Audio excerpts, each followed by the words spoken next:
A few days before children were meant to go back to school in Britain last month, the Education Ministry ordered urgent inspections of schools built with reinforced autoclaved aerated concrete, otherwise known as RAAC. The material was used widely in the mid to late 20th century, but much of it is degrading faster than expected, with the potential for collapse. Stuart Smith with this report.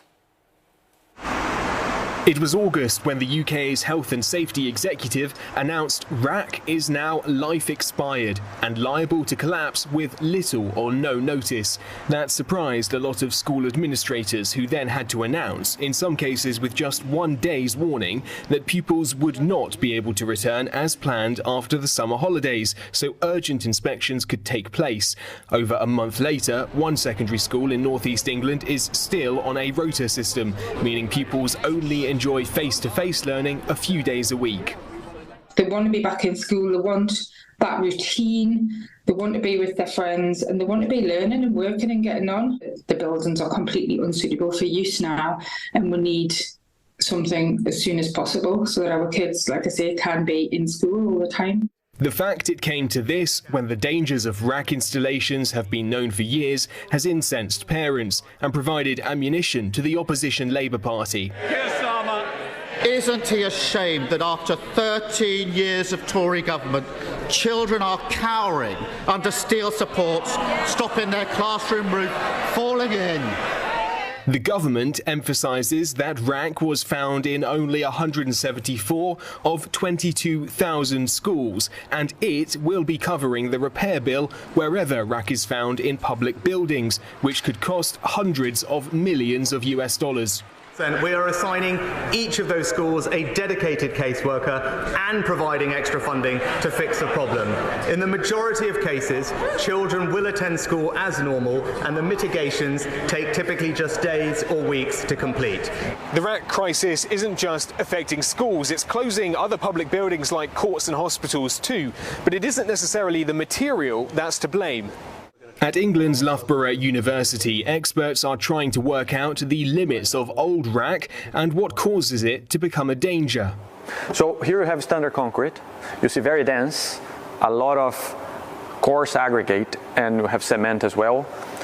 Here, RAAC, almost no coarse aggregate and a lot of bubbles. So this porous structure, which is intended as a feature to make it light. When Britain was rebuilding after World War II, RAAC was an innovation, quicker to install and often cheaper than concrete. But it's only in the last few years there's been intense study into how it degrades, now done using a mixture of computer modelling and practical experiments. So as the material ages, its properties might change, the performance will change, and the way it behaves will change as well in the structure.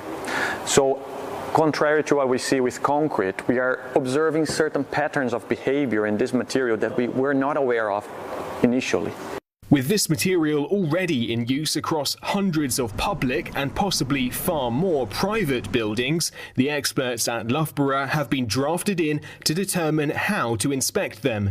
Like any material, if neglected, abused or overloaded, the way it behaves can change, and they've found signs it wasn't always installed or manufactured correctly.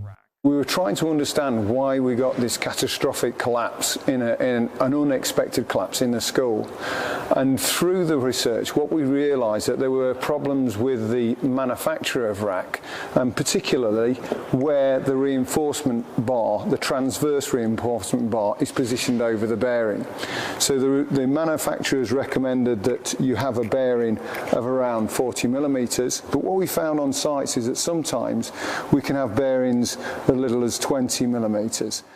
The timeline for replacing old RAAC depends largely on how much was used in each building.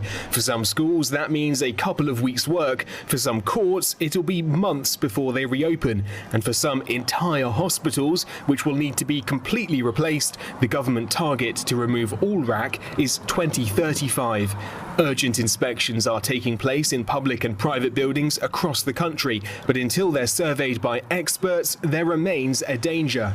So until we've inspected and sampled across the stock, we don't have a good understanding of the risks that are hidden the latent risks. So far, no one has been injured by any of the collapses associated with RAAC, but engineers note the disruption to education, justice and healthcare are a stark reminder of how critical proper maintenance and inspections are. Stuart Smith, CNA, London.